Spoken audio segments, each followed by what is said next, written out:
O temor do Senhor aumenta os dias, mas os anos dos ímpios serão abreviados. Coisa boa é temer a Deus. Para quem teme a Deus tem vida longa sobre a terra, porque isto é promessa. Louvado seja Deus. Amós 3:3. Glória a Jesus. Andarão dois juntos se não estiverem de acordo. Andarão dois juntos se não estiverem de acordo.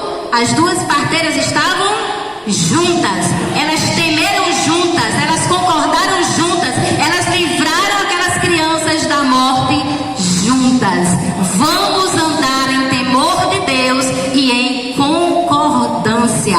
Louvado seja o nome do Senhor. O nome das parteiras era Sifrá e Puá. Está aqui na Bíblia, viu? Depois vocês gravem bem o nome dessas personagens que a gente está falando. Sifrá e Puá, o nome das duas parteiras que temeram a Deus. Entre as filhas de Zelofeade havia coragem e havia prudência.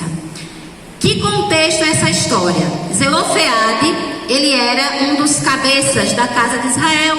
Havia uma lei que dizia que apenas os homens tinham direito à herança. Só que Zelofeade, ele não teve nenhum filho homem, ele só teve mulheres. E aquelas mulheres, para não ver o nome do seu pai ser apagado de sobre a terra, elas se revestiram de coragem e foram falar com o sacerdote. Foram falar com o líder. E elas solicitaram, reivindicaram o direito de herdar os bens e as terras que estavam no nome do seu pai. E porque elas tiveram coragem, a Bíblia diz que a lei foi mudada por causa dessas mulheres. Aleluia! Glória a Jesus. Tem muita história na Bíblia, irmãs, que passa despercebida diante da gente. E a gente não se inspira nessas pessoas para fazer com que a nossa história seja diferente. A Bíblia está sempre contando, Deus está sempre contando com pessoas corajosas, com pessoas que não se acomodam e que não param diante da primeira dificuldade que se levanta diante delas. E um Deus que dá coragem. Eis aqui o Senhor dos Exércitos que recruta nesta tarde soldados valentes para a batalha. Tiveram coragem de romper, tiveram coragem de falar algo que não era nem possível naquelas épocas, tiveram coragem de ir além do seu tempo. Além disso, foram prudentes. Elas poderiam ter ficado com picuinhas.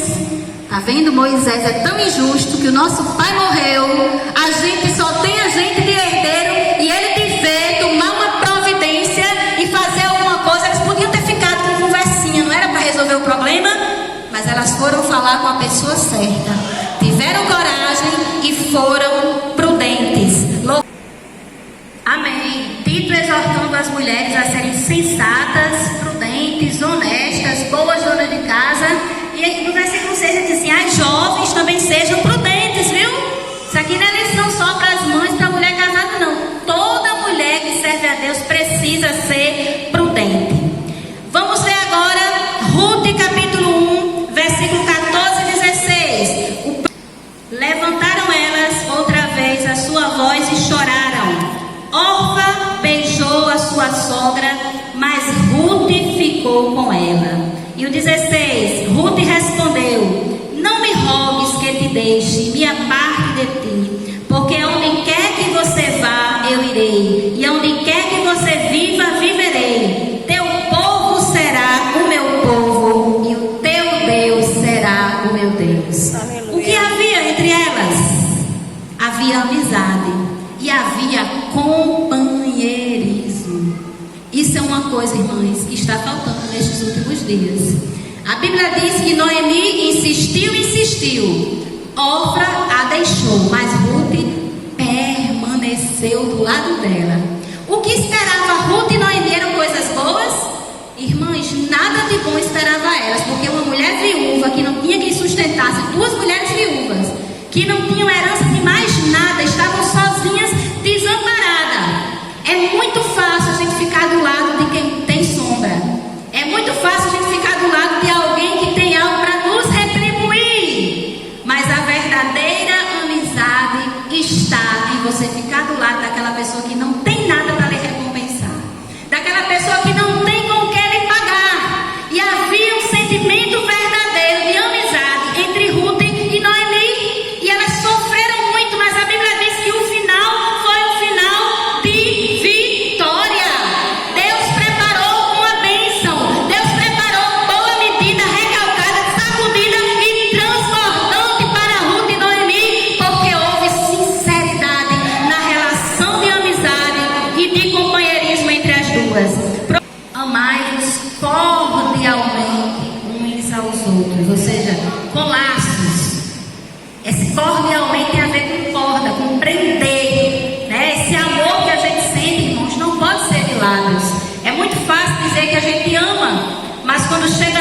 16.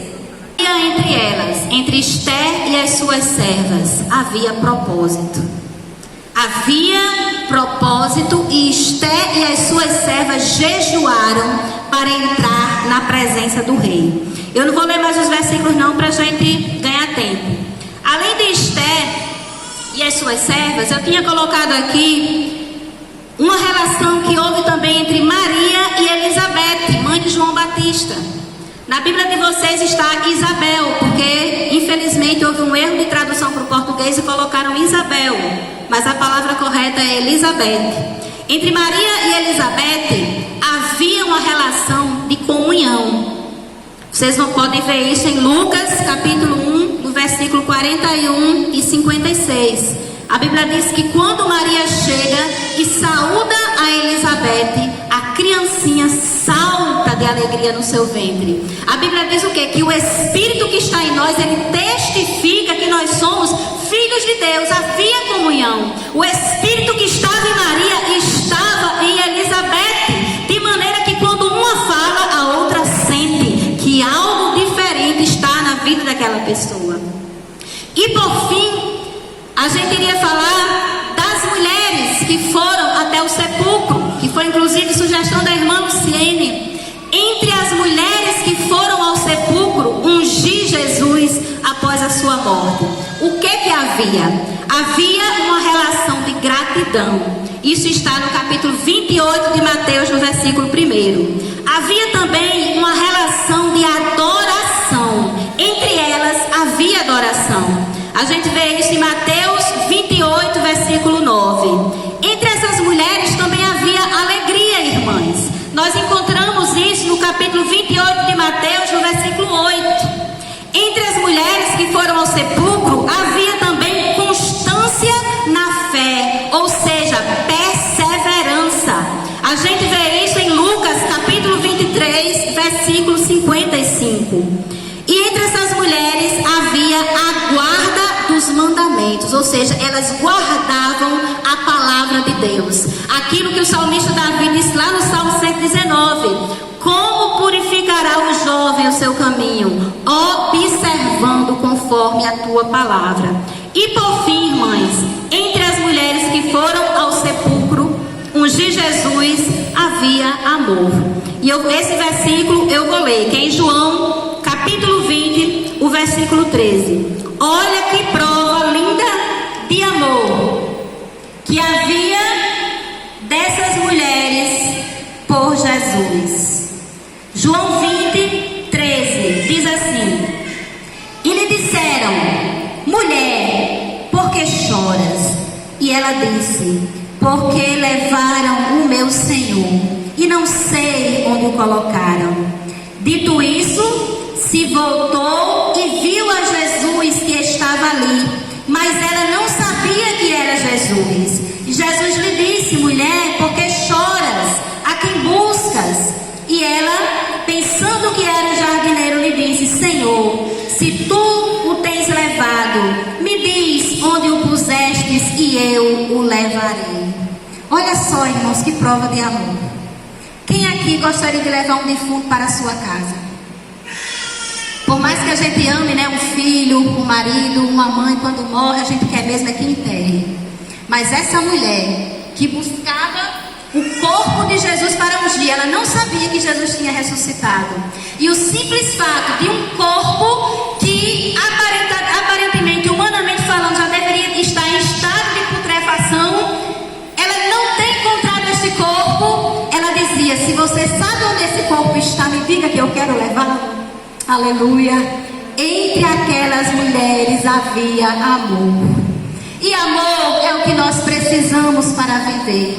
A Bíblia diz que o amor, ele cobre multidão de pecados. A Bíblia diz que o amor não é invejoso. O amor, ele apaga tudo isso que a gente viu aqui. Aquelas histórias negativas, os relacionamentos entre elas negativos, a rivalidade, a inveja, a contenda e todas as coisas ruins que existem. Quando o amor chega, todas essas coisas são apagadas. O apóstolo Paulo disse, irmãos, que no fim permanecerá a fé, a esperança e o amor. Mas o maior de todos, disse o apóstolo Paulo, amor. Porque as profecias, elas findarão. Todas as coisas desaparecerão. Mas o amor permanecerá. Louvado seja o nome de Jesus. E o Senhor Jesus disse: amai-vos uns aos outros como eu vos amei. Louvado seja o nome do Senhor. Eu trouxe até um violão para a gente cantar aquele hino Eu Te Amo. Vocês querem cantar comigo?